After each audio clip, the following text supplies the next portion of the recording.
Hello दोस्तों, आज मैं शेयर करने वाला हूँ आईआईएफएल का बिजनेस लोन कैसे यहाँ पे अप्लाई करना है और आप आईआईएफएल से बिजनेस लोन कैसे ले पाएंगे, वो भी लाखों रुपए का 25 लाख रुपए तक का बिजनेस लोन आप कैसे प्राप्त कर पाएंगे, वो भी बहुत ही मिनिमम डॉक्यूमेंटेशन पे। तो यहाँ पे हम पूरी प्रोसेस आपको बताएंगे आज की इस वीडियो में। अगर आपको भी बिजनेस लोन चाहिए, आपको कोई प्रोडक्ट परचेज करना है या फिर कोई वर्किंग कैपिटल में कमी है या कुछ भी है, उसके लिए आपको लोन की ज़रूरत पड़ चुकी है, तो बहुत ही आसानी से आईआईएफएल बिजनेस लोन प्रोवाइड आपको कर रहा है। कैसे कर रहा है पूरी प्रोसेस आप मेरे ऊपर छोड़ दीजिए, बस वीडियो को पूरा एंड तक फॉलो करिएगा। उससे पहले बोलना चाहूँगा, जो लोग भी चैनल पर फर्स्ट टाइम विजिट कर रहे हैं, चैनल को सब्सक्राइब जरूर कर ले, ताकि जब भी नया वीडियो लेके आए उसका नोटिफिकेशन आपके पास सबसे पहले यहाँ पे पहुँच जाए।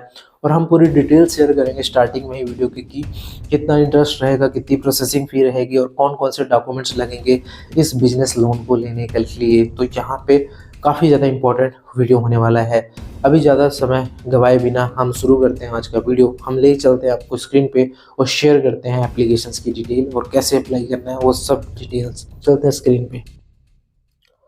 तो दोस्तों, यहाँ पे आईआईएफएल का बिजनेस लोन लेने के लिए पहले जो मैं प्रोसेस बता रहा हूँ, उस प्रोसेस के थ्रू आप अपनी एलिजिबिलिटी चेक कर सकते हो।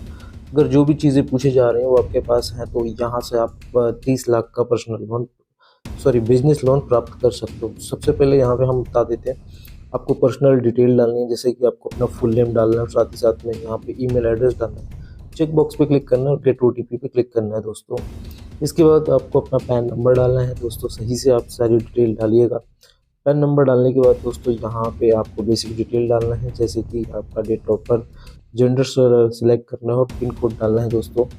इसके बाद यहाँ पे आपको बिजनेस की डिटेल डालनी है दोस्तों। यहाँ पे टाइप्स ऑफ बिजनेस कौन सा है, प्रोप्राइटरशिप है या फिर कोई मतलब जो भी आपका बिजनेस टाइप हो वो डाल देना है आपको।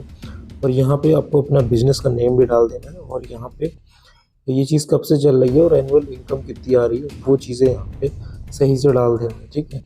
इसके बाद आपको जीएसटी इन्फॉर्मेशन डालनी है, ध्यान रखना दोस्तों, सही से डालिएगा जीएसटी इन्फॉर्मेशन। यहाँ पे आप स्किप भी कर सकते हो यहाँ पे, लेकिन मैं आपको कहूँगा कि जब अगर आप स्किप करते हो तो लिखा है साफ साफ, skipping will lower chances of approval. अगर आप जीएसटी वाला प्रोसेस स्किप करते हो तो आपका जो चांस है अप्रूवल का वो काफ़ी ज़्यादा कम हो जाता है। तो इसीलिए अगर आपके पास जीएसटी है तो जीएसटी ज़रूर आपको एंटर करना होगा यहाँ पे। इसके बाद आपको अपनी बैंक स्टेटमेंट अपलोड करनी है लास्ट 6 मंथ की, क्योंकि बैंक स्टेटमेंट काफ़ी ज़्यादा ज़रूरी होती है, क्योंकि अगर आप कोई बैंक स्टेटमेंट ट्रांजेक्शन ही नहीं है आपको, तो फिर आपका बिजनेस कैसे चल रहा है, ठीक है। तो ये चीज़ें ध्यान रखना है आपको। फिर यहाँ पे आपको अपना बैंक सेलेक्ट करना है, जिसका स्टेटमेंट आप दोगे, जिसमें आप पैसे लेने चाहोगे, तो वो यहाँ से बैंक सेलेक्ट कर लेना, कौन सा बैंक है यहाँ पे आपका। जैसे मान लीजिए एग्जाम्पल के लिए आपका HDFC बैंक है, ठीक है। तो अगर आपका HDFC बैंक है एग्जाम्पल के लिए, तो इसमें आप 3 तरीके से आप स्टेटमेंट दे सकते हो। पहला तरीका बहुत ईजी है। पहले तरीके में बस आपका जो बैंक है उससे जो लिंक मोबाइल नंबर है उसको डालना है, उसमें एक OTP आएगा, उस OTP को डालने के बाद यहाँ पे आपकी स्टेटमेंट ऑटोमेटिकली इनके पास चली जाएगी, ठीक है। दूसरा जो ऑप्शन है वो नेट बैंकिंग का है। तीसरा जो ऑप्शन है वो बैंक स्टेटमेंट PDF फाइल में देने का है, ठीक है। तीनों ही ऑप्शन बहुत ही ईजी है, इनमें से कोई भी यहाँ पे आप कर सकते हो। अगर मैं बात करता हूँ अकाउंट एग्रीगेटर की, तो जो मैंने बता दिया है वो अकाउंट एग्रीगेटर इन बैंकों में काम करते हैं। ICICI bank, Axis, HDFC, IND bank, Federal bank, IDFC first and Karur यहाँ पे इन बैंकों में यहाँ पे करते हैं। बट अगर आपका नहीं है तो यहाँ पे सिंपल सा है, आप नेट बैंकिंग से लॉगिन करिए, यूज़र ID और पासवर्ड डालिए। उसके थ्रू भी नहीं आपका हो रहा है तो सीधे सीधे स्टेटमेंट, बैंक की स्टेटमेंट अपलोड कर दीजिए, ठीक है। तीनों ही ऑप्शन काफ़ी ज़्यादा सिंपल है। इसके बाद दोस्तों यहाँ पे आपका लोन ऑफर निकल के आएगा।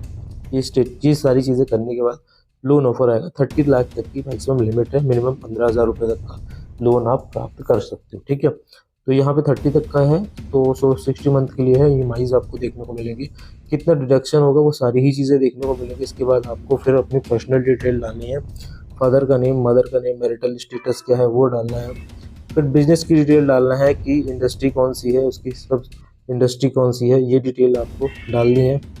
इसके बाद दोस्तों यहाँ पे आपको लोन डिटेल डालनी है, किस लिए लोन यहाँ पे ले रहे हो, लोन का रीज़न क्या है लेने का वो डालना है यहाँ पे। इसके बाद आपको बिजनेस एड्रेस डालना है, ठीक है। तो बिजनेस एड्रेस सही से आप डालिएगा। इसके बाद अपलोड करना है यहाँ पे आपको passport, Aadhaar card, voter I, इनमें से कोई एक चीज़, या फिर आप सीधे सीधे कंप्लीट ऑनलाइन यूजिंग ई-केवाईसी पे कर सकते हैं। इसमें बस आपको आधार कार्ड का नंबर डालना है, उस पर एक OTP जाएगा, वो डालना है, उससे आपकी केवाईसी हो जाएगी। इनमें से कोई भी एक चीज़ आपको देना होगा, चाहे आप बिजनेस रजिस्ट्रेशन सर्टिफिकेट दीजिए, GST सर्टिफिकेट दीजिए, या उद्यम गुमास्ता, कुछ भी एक डॉक्यूमेंट यहाँ पे देना होगा, ठीक है। इसके बाद यहाँ पे आपको फाइनली एलिजिबिलिटी निकल के आएगी, कितने लोन के लिए आप एलिजिबल हो, और इसके बाद लोन ऑफर अगर आपको एक्सेप्ट करना है तो एक्सेप्ट लोन ऑफर पे क्लिक कर सकते हैं। व्यू ऑफर पे क्लिक करके आप देख भी सकते हैं सारी डिटेल। तो इसके बाद यहाँ पे आपको ऑटो EMI रिपेमेंट सेटअप करना होगा, ताकि आपके खाते से हर महीने किस्त कट जाए यहाँ पे, ठीक है। तो ये आप दो तरह से कर सकते हो, एक नेट बैंकिंग का यूज़ करके कर सकते हो, और एक डेबिट कार्ड का यूज़ करके कर सकते हो। दोनों ही रास्ते बहुत ही आसान है। अगर नेट बैंकिंग का यूज़ करके करना चाहते हो तो यहाँ पे वेरीफाई यूजिंग सबसे लास्ट में लिखा होगा, नेट बैंकिंग पे टिक कर लेना है। अगर आप डेबिट कार्ड का यूज़ करके करना चाहते हो तो यहाँ पे आपको डेबिट कार्ड पे टिक करना है, चेक बॉक्स पे क्लिक करके सबमिट यहाँ पे आपको कर देना है, ठीक है। तो ये करने के बाद दोस्तों ये चीज़ें कर सकते हो।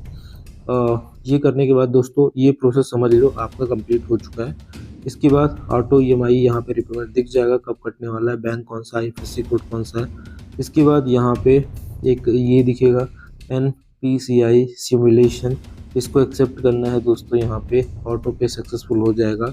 इसके बाद लोन एग्रीमेंट दिखेगा आपको, जिसमें से लोन के जो चार्जेस होंगे, जो भी इंफॉर्मेशन होगी, उन सब की डिटेल यहाँ पे शो हो जाएगी, कितना यहाँ पे चार्ज लग रहा है, कितना फीस है, क्या है, वो सारी ही चीज़ें यहाँ पे शो हो जाएंगी। चेक बॉक्स पे क्लिक करेंगे, तो चेक बॉक्स पे क्लिक करने के बाद हम यहाँ पे OTP डालेंगे, जो भी OTP आएगा, ठीक है। इसके बाद फाइनली इस तरह कॉन्ग्रेचुलेशन का मैसेज आएगा, और ये लोन आपके खाते में डिस्बर्स कर दिया जाएगा 24 घंटे के अंदर।